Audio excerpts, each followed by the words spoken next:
In a quiet corner of northern England, nestled between emerald hills and stone cottages, lived an 11-year-old boy named Theo. He had wide, observant eyes and a mop of sandy curls. He was the kind of boy who listened more than he spoke, especially to things most people didn't think could talk. Like the river that gurgled behind his house. Or the wind weaving through hedgerows.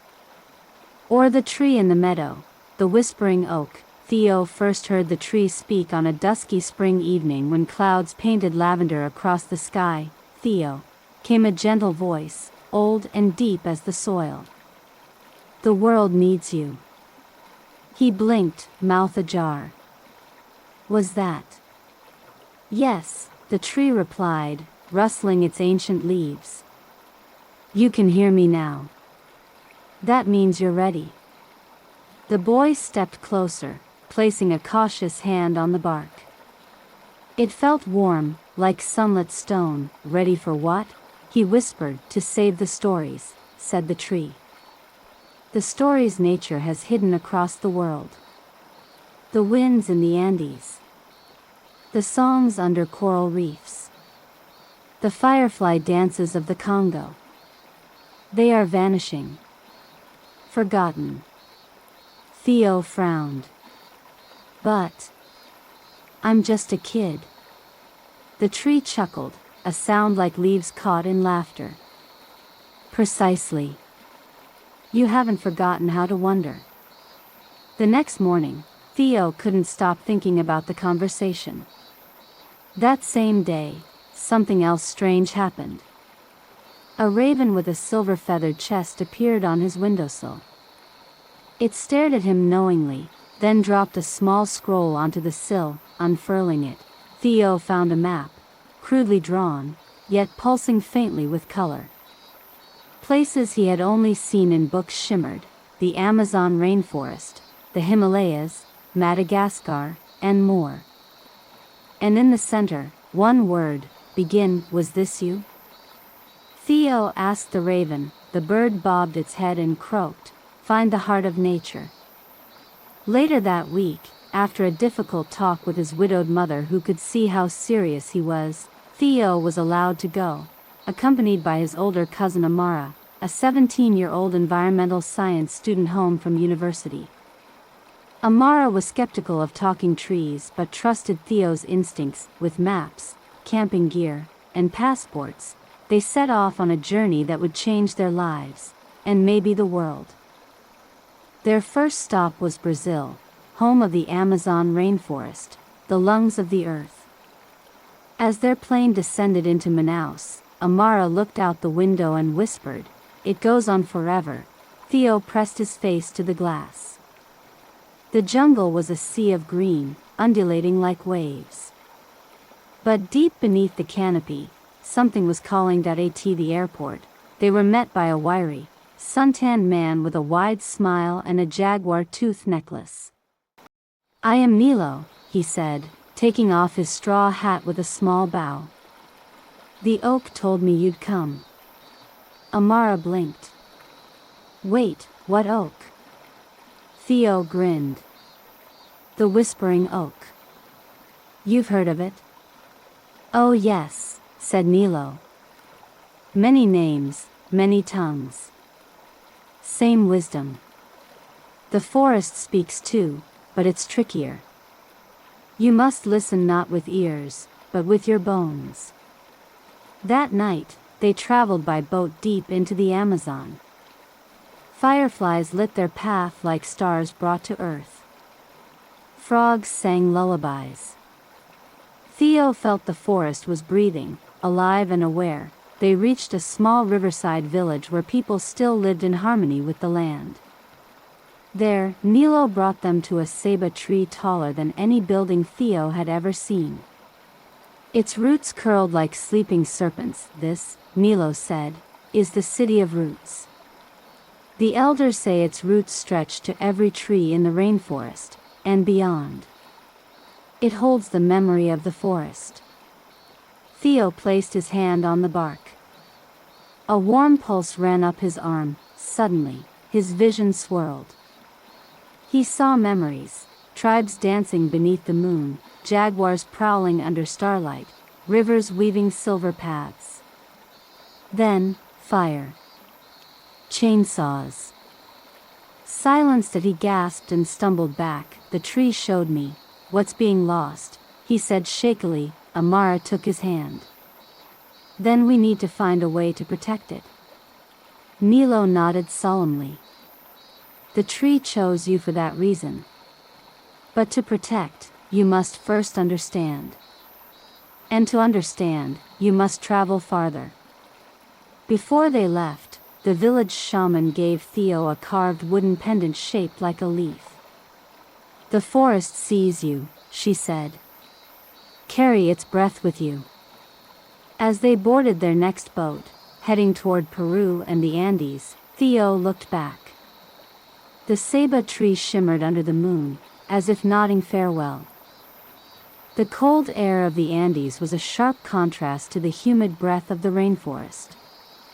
As they stepped off the train in Ollantaytambo, nestled between cloud-brushed mountains, Theo zipped up his jacket and exhaled mist. This is where sky and earth talk, Amara said, reading from her guidebook. A girl about Theo's age approached. She wore a bright poncho and a hat adorned with woven patterns. You are Theo, yes? She asked. I am Sol. The Apis told me you were coming. The Apis? Theo asked. The mountain spirits, she said, pointing to the towering peaks around them. They guard the old songs. Sol led them along ancient Inca trails that twisted through the sacred valley. Llamas watched them pass with sleepy eyes. At night, they camped under a black sky pierced with stars. On the third day, they arrived at a cave mouth hidden behind a waterfall. This is the throat of the stone singer, Sol whispered. No one comes here now. But the songs are still inside. Theo hesitated. How will I know what to do? Sol smiled. Just listen. Inside, the cave echoed with a distant humming, low, rhythmic, like breath and thunder combined. Theo touched the damp walls and felt vibrations, like heartbeats. He closed his eyes. The humming shifted into voices, thousands of voices. He heard songs sung by farmers planting potatoes, children splashing in mountain streams, and condors soaring above glaciers. Then came silence. Cold. Stone cracking. He staggered out, tears in his eyes. Even the mountains are losing their voices. Amara knelt beside him. Because people stopped listening. Sol placed a hand on the cave wall. But you heard them. That means they're not lost yet. Before leaving, Sol gave Theo a small stone wrapped in woven cloth. From the mountain. It remembers. As they hiked back down, clouds spilled over the peaks like silk. Theo turned to Amara. This isn't just about saving nature. It's about saving memories. She nodded. And we've only just begun.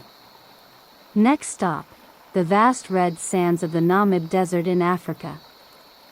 The desert wind was hot and dry as an oven when Theo stepped off the small bush plain in Namibia. The Namib stretched endlessly, painted in shades of burnt orange, rust, and gold. Dunes towered like sleeping giants. Their guide this time was a tall woman named Tandy, with deep smile lines and a walking stick carved with animal tracks. The desert doesn't shout, she said as they drove in a battered jeep across the sand. It whispers. And only the patient hear it. Amara wiped sweat from her brow. It's hard to believe anything lives here. Tandy grinned. That's the first lesson, life hides in plain sight. They camped in the shadow of Dune 45, one of the tallest in the desert. As the sun dipped below the horizon, the sands shimmered pink and lavender. That night, Theo couldn't sleep. The air felt charged. He wandered barefoot from the tent, the stars overhead brilliant and endless. Then he heard it a sigh in the wind. A voice, faint as a memory. Follow. The next morning, Theo asked Tandy to take them deeper, off-road. She agreed, intrigued by the boys' growing connection to the land. They trekked for hours until they reached an ancient rock formation etched with petroglyphs. Animals, spirals, handprints. Theo placed his fingers on the cool stone and suddenly felt the heat of 1,000 days rush through him. He saw desert elephants walking under moonlight. Beetles rolling water droplets across dunes. Tribes dancing in firelight, singing to the sky, but then, silence. Dryness. Disappearance. I saw the desert remembering, Theo whispered. Tandy touched the stone beside him. These rocks hold more memory than any book. But even rocks forget if no one listens. Amara looked around. So many ecosystems. So many stories. And they're all in danger of being lost. Tandy handed Theo a small pouch of red desert sand. Take it. The sand will remind you, even silence can sing. As they left, the wind swept up behind them, carrying a sound that could have been dry leaves, or ancient voices echoing across time. Next destination, the icy waters of the South Pacific, Aotearoa, New Zealand. The land of Aotearoa welcomed them with misty cliffs, jade-colored oceans, and forests that smelled of salt and earth. From Auckland, they drove south in a borrowed camper van, winding along the coast until the road ended at the foot of Waipua Forest. There, waiting among towering kauri trees, was a Maori elder named Machurengi. His eyes were soft but stormy, like a sea that remembered tempests. The kauri have called you, he said, touching Theo's shoulder. They are the lungs of this land, and its memory. Theo tilted his head back to stare at Tain Mahuta, the lord of the forest. The giant kauri tree rose more than 50 meters into the mist, its bark etched with centuries. It's alive, Theo murmured. More than alive, Rengi said. It dreams. Amara frowned. What does a tree dream of? Rengi looked up. Of whales. Of birds that no longer fly. Of tides that once sang in rhythm with the moon. That night, Rengi took them to the beach. The surf crashed under a full moon, and far out at sea, something glimmered. They're coming, he said softly. Moments later, a pod of humpback whales breached in the distance, huge silhouettes against the silver horizon. Theo felt something stir inside him, like the hum of the cave or the pulse of the rainforest. That he closed his eyes, and heard the kauri speak. The sea feeds the forest. The forest breathes the sea. We are not apart. We are one. Theo knelt in the wet sand, overwhelmed by the beauty and the loss. He saw bleached coral reefs, oil-slicked shores, dead seabirds tangled in plastic. We're breaking everything, he whispered. Amara placed an arm around him. But you're hearing it. That means we can fix it. Before they left, Rengi gave Theo a feather, black and white, from a long-gone huia bird, extinct, he said. But remembered. Memory is the first step toward healing. As their plane lifted toward Asia, Theo tucked the feather beside the sand and stone and leaf in his pack. That he had a growing collection of nature's voice, and he wasn't done listening. Japan greeted them with cool mountain air, the scent of pine and plum blossoms, and a quiet that seemed ancient. They traveled by train and bus to the small village of Arashimura, nestled near a bamboo forest that whispered even when still. Waiting at the station was a girl named Yui, dressed in a deep green kimono and boots caked with mud. You're the boy who hears, she said simply, bowing. Theo blinked. You mean? My grandmother said you'd come. The forest told her. Yui led them through winding trails to a temple hidden in a glade. Wind chimes sang in the trees, and moss-covered stone lanterns lined the path like sleeping guardians. "This is where the Kodama live," she whispered. "Kodama?" Amara asked. "Tree spirits. They watch over the forest. When one is cut, they cry." That night, they joined Yui's grandmother in lighting lanterns made of rice paper.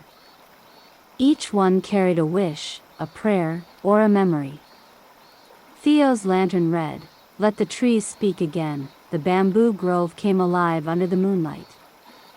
The wind moved through the stalks like breath, and with it came sound. Not words, exactly, but music.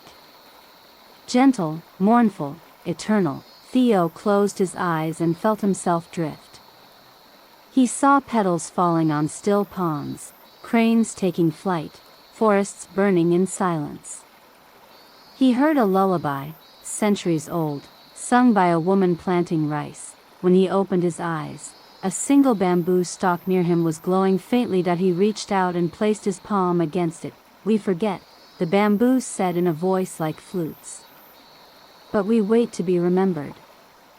The next morning, Yui gave Theo a small bell shaped like a blossom. "Hang it by your window when you forget to listen," she said. "The wind will remind you." As they packed to leave, Amara looked at Theo's growing bundle of keepsakes: sand, stone, leaf, feather, bell. "Each piece is a voice," she said. "And together, they're building something." Next stop, the savannas of East Africa, where the earth hums with footsteps both ancient and wild. They arrived in Kenya during the dry season. The sky was endless, the air golden and humming with insects. Theo stood in awe as herds of wildebeest moved like rivers across the grasslands. Their guide was a tall man named Kofi, a former wildlife ranger turned community conservationist. He wore a red shuka and walked barefoot through the scrub with the grace of someone who belonged to the land. "The savannah has a heartbeat," he told them. "You just have to find its rhythm." They stayed in a small camp near the Masai Mara, surrounded by acacia trees and the distant roar of lions at night. On the second morning, Kofi took them to a hilltop at dawn. "The elephants are coming," he said. Theo scanned the horizon, and then he felt it. A thrum beneath his feet.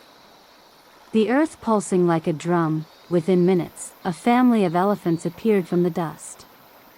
They moved slowly, deliberately, like old songs being sung in the right order. Theo stepped forward, breathless.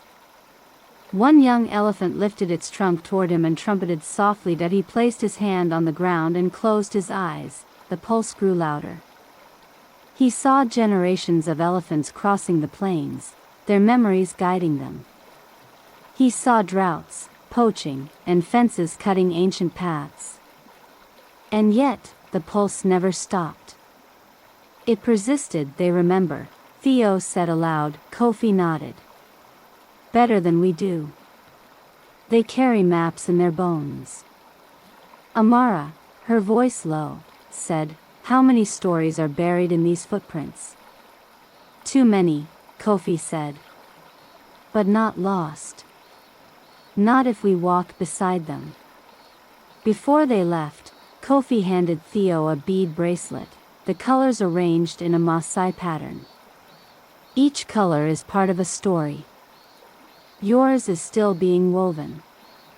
That night, under a sky littered with stars, Theo sat silently by the fire, the bracelet warm against his wrist. The earth still throbbed gently beneath them. Alive.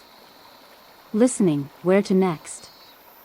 Amara asked, smiling. Theo studied the glowing map tucked in his bag. One spot now shone brighter than the rest.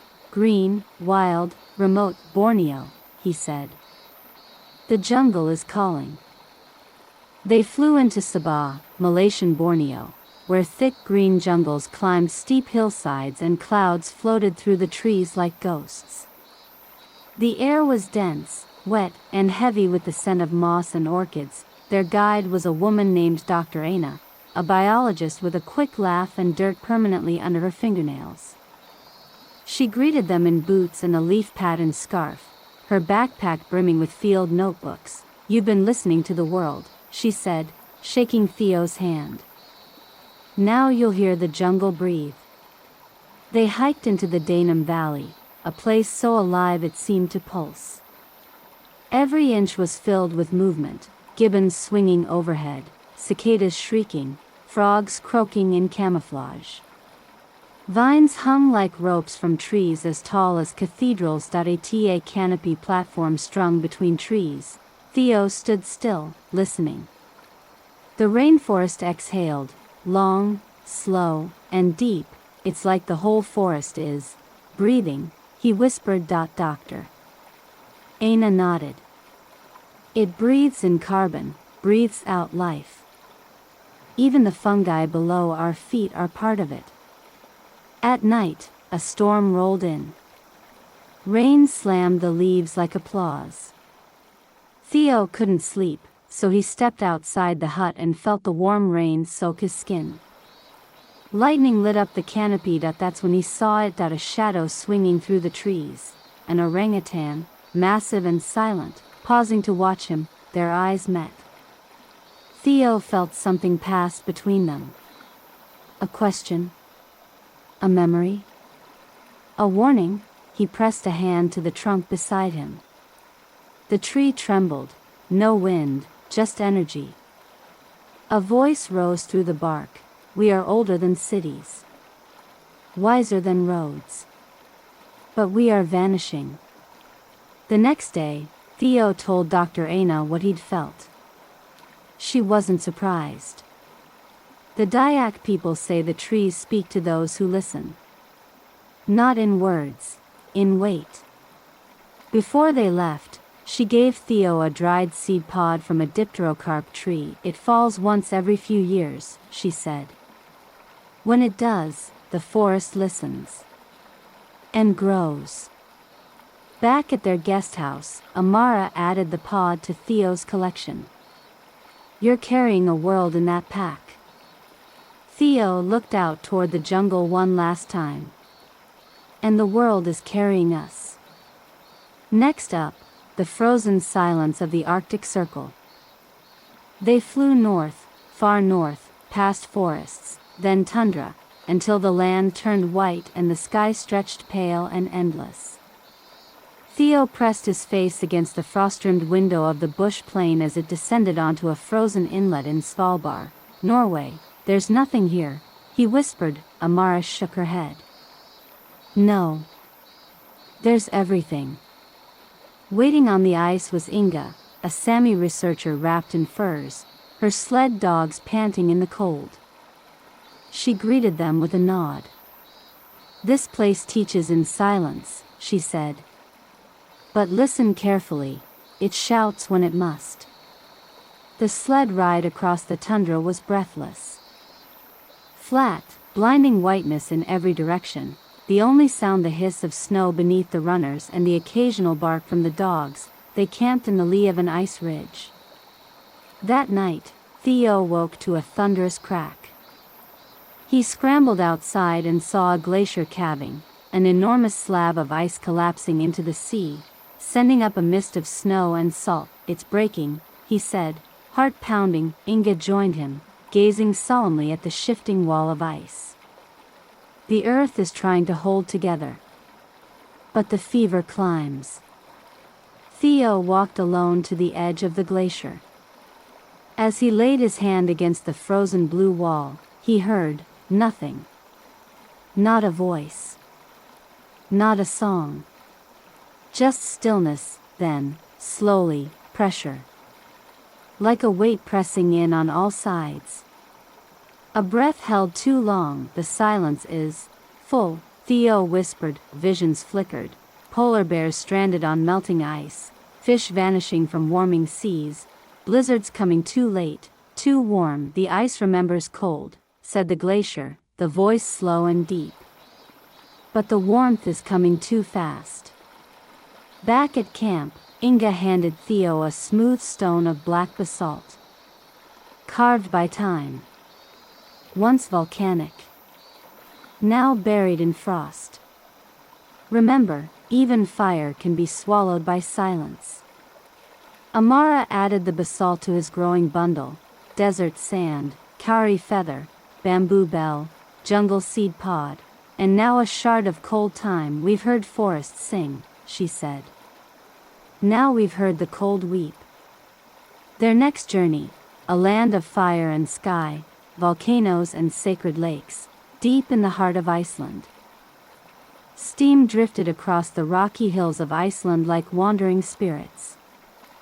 Theo tightened his coat as they stepped off the bus in a remote village near Lake Mævitn, where geysers hissed and the ground seemed to breathe through cracks in the earth. This place smells like boiled eggs, Amara said, wrinkling her nose. Sulfur, answered their guide, John, a geologist with windburned cheeks and a sense of humor dry as volcanic ash. Beneath our feet, the earth never sleeps. And sometimes, it talks. John took them across fields of black lava, twisted into strange shapes by long-cooled eruptions. Steam billowed from fissures. Mud pools bubbled and spat. The air shimmered with heat, even as snow dusted the peaks nearby. They climbed to the edge of a dormant crater and looked down into a hollow echo of fire. This is where the world was made, John said softly. And maybe where it could end. That night, they camped in a geothermally heated hut. Outside, the northern lights danced, green ribbons against the velvet sky. Theo couldn't sleep that he walked to the crater alone and knelt by the rim. The ground was warm. When he pressed his palm to the black rock, he felt a rumble, not a tremor, but something deeper. A groaning. A growl. The earth was whispering. Images flared in his mind. Fire pushing through stone, ash falling like snow, people fleeing, then rebuilding. Again and again. Creation, destruction, rebirth, then a voice, old and hoarse. I break to become. What will you become? Theo's hand burned briefly, not in pain, but in power. He jerked it back, breathless. I saw the earth turning, he said when he told Amara the next morning. Like a living, molten heart. She handed him a small black obsidian shard John had given them. Volcanic glass. Born from fire. Just like you now. Theo tucked it beside the glacier stone. His pack was growing heavier, but it no longer felt like a burden. It felt like a promise. As they boarded a plane southward, the next light on the map shimmered: Madagascar. Wild. Isolated. A cradle of life. From the air, Madagascar looked like a giant emerald dropped in the ocean. Thick jungles, jagged cliffs, and winding rivers carved through a land older than memory. Their guide, a young conservationist named Lanto, met them at a dusty roadside stop. She had calloused hands and bright, curious eyes. This island, she said, is full of things the rest of the world forgot, but the land didn't. They traveled for days by boat, foot, and rickety truck. They passed through spiny forests where baobab trees stood like ancient guardians, wide and wise. Lemurs leapt through the canopy, calling out in high-pitched songs that sounded half laughter, half warning. The animals here, Lanto explained, exist nowhere else. If we lose them, they vanish from Earth's songbook forever. Theo felt it immediately. The hum of uniqueness. The island vibrated with its own rhythm. In the heart of a dense rainforest, they reached a cave hidden by roots. This is the echo chamber, Lanto said. The elders say voices of the past live here. Inside, the air was damp and sweet with moss. Theo pressed his hand against the stone, and the echoes began. He heard lullabies sung in Malagasy. The rustle of extinct birds' wings. The roar of storms from centuries ago. And then, silenced out a deep, aching silence, something's missing, Theo said, eyes wide. A voice was cut off. Lanto's expression darkened. Deforestation. Mining.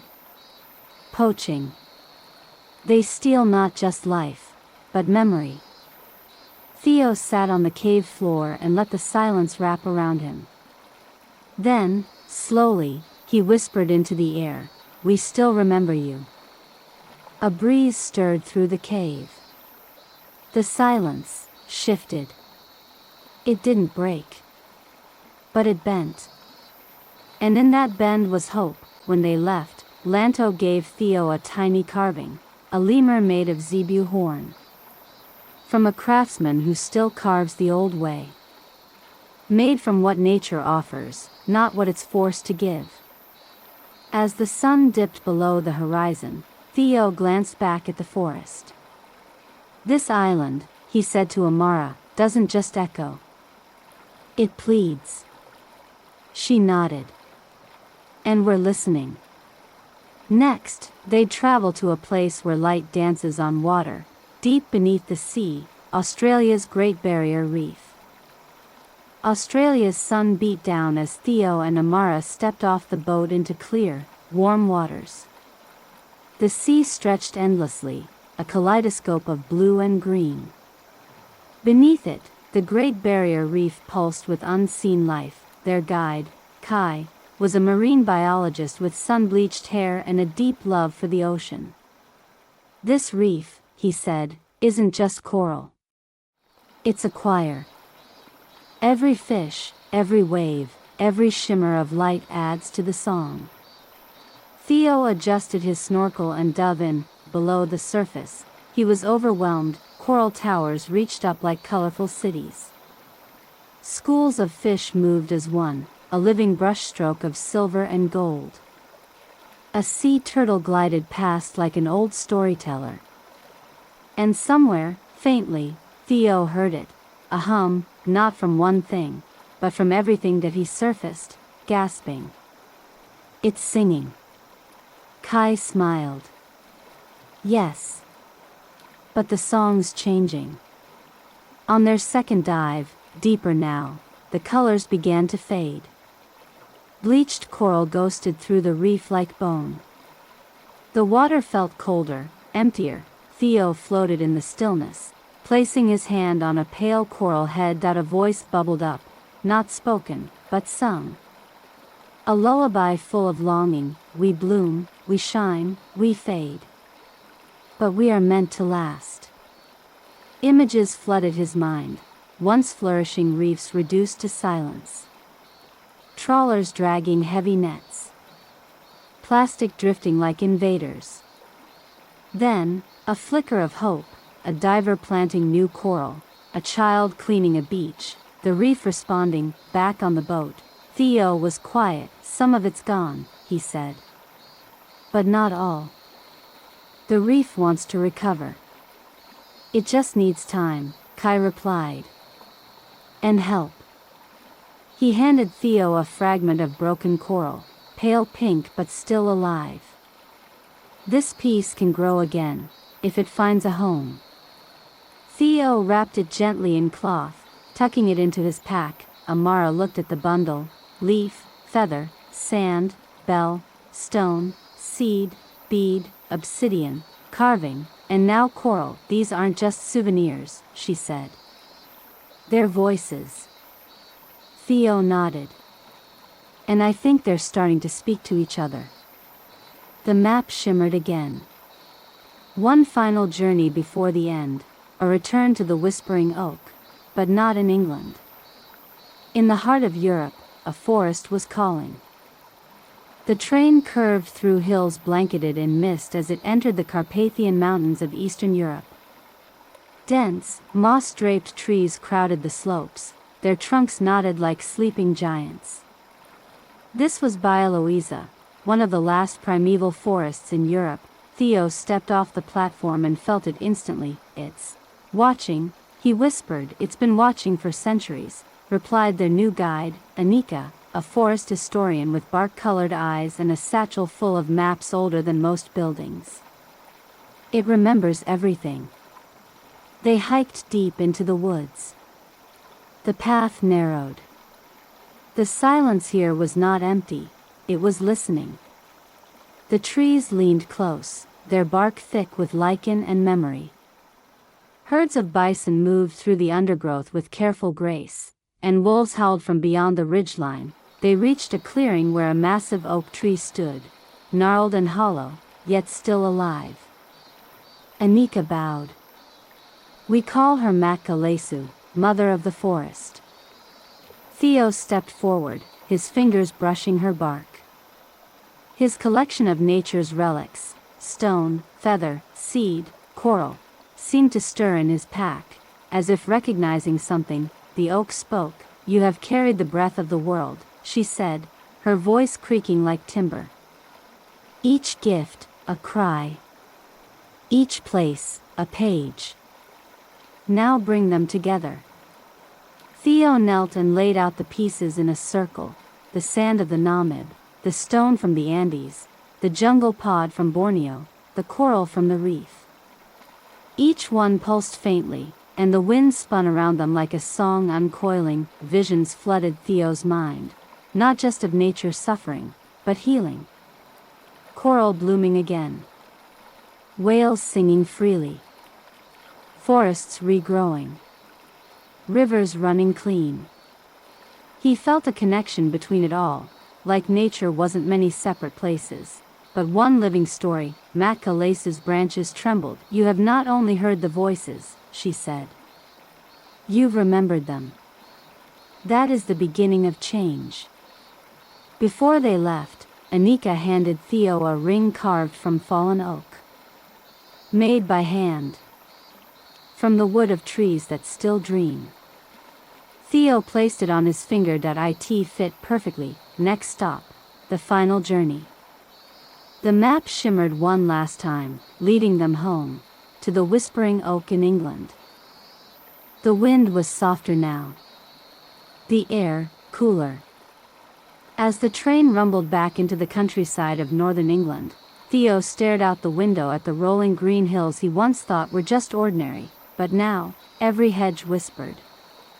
Every stone hummed, "Back home." The meadow behind Theo's cottage was unchanged. Sheep still grazed in the distance. The stream still babbled. And in the center, older than time, stood the Whispering Oak. Amara stood beside him, quiet. "It feels like we never left," she said. "But we did," Theo replied.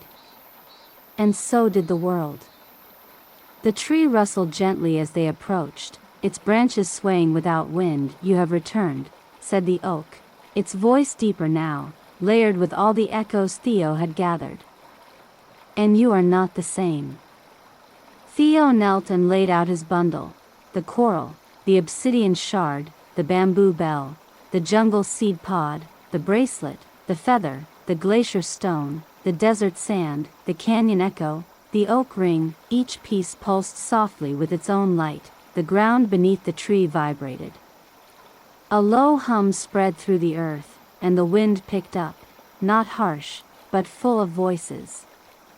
Voices from the reef, the tundra, the rainforest, the plains, the caves, the sky. Nature was speaking through them all. Amara stepped forward and placed her hand on Theo's shoulder. "We've listened. But now we have to tell the stories." The oak's leaves shimmered gold. "Yes. Memory becomes truth only when shared." A small seed fell from one of its branches and landed in Theo's palm. Smooth. Glowing faintly. "A new beginning," the oak said. "Wherever you plant it, the world will remember." As the sun dipped below the hills, casting the meadow in bronze, Theo felt the weight of every story he had heard. Every cry, every whisper, every promise, and yet, it didn't feel heavy. It felt alive. That night, he wrote in his journal, "The earth speaks in more than one language. I've heard them now. And I'll never stop listening. Tomorrow, they would speak to classrooms, to councils, to kids who still believed in trees that whispered and animals that sang. But tonight, they sat beneath the oak and listened one last time, and the oak told them one more journey remains. The seed rested in Theo's hand like a heartbeat. It wasn't large, just a smooth, acorn-sized promise. But it radiated warmth, like it knew, the world gave you its breath. Amara said gently, now it's asking you to exhale. They chose a quiet spot near a school garden, under the same sky where the whispering oak's branches once reached. Children gathered around them, curious and muddy-kneed, eyes bright with wonder. Theo knelt and pressed the seed into the soil. Every place I visited had a voice, he told them. Some sang. Some wept. Some were barely whispers. But they all had something to say. One child raised her hand. What did the desert say? Theo smiled. That even silence is full of life. Another asked, and the ocean? That it sings, but its song is fading. They listened, wide-eyed, as he spoke of singing caves, glowing reefs, forests that breathe, and glaciers that remember. He showed them his keepsakes, the feather, the obsidian, the carved lemur, the coral fragment. Each one passed from hand to hand, awakening awe. A teacher wept softly at the back of the group. We can't all travel the world, one boy said. So how do we help? Theo's voice was steady. You don't have to go everywhere to care. You just have to listen, really listen, to the place you are. Pick up trash. Protect a tree. Tell stories that remember. The planted seed didn't sprout immediately. But days passed. Then weeks. Rain fell. Sun warmed. And one morning, as Theo returned to the garden, he found a green shoot breaking through the soil. Tiny, new, and shimmering faintly, the seed had heard the world. Now it was becoming it. Years passed. Theo and Amara created a traveling exhibit called The Earth Remembers. Children added their own keepsakes, pebbles from rivers, drawings of birds, recordings of frogs at dusk. The collection grew, not just in size, but in meaning. One night, years later, Theo sat beneath the now-grown sapling from the whispering oak. The wind brushed its young leaves, and he felt it, an old voice, still growing. Thank you for listening, it said. That he smiled. I always will. And somewhere, in forests and oceans and deserts and skies, the earth whispered back, then I will keep speaking.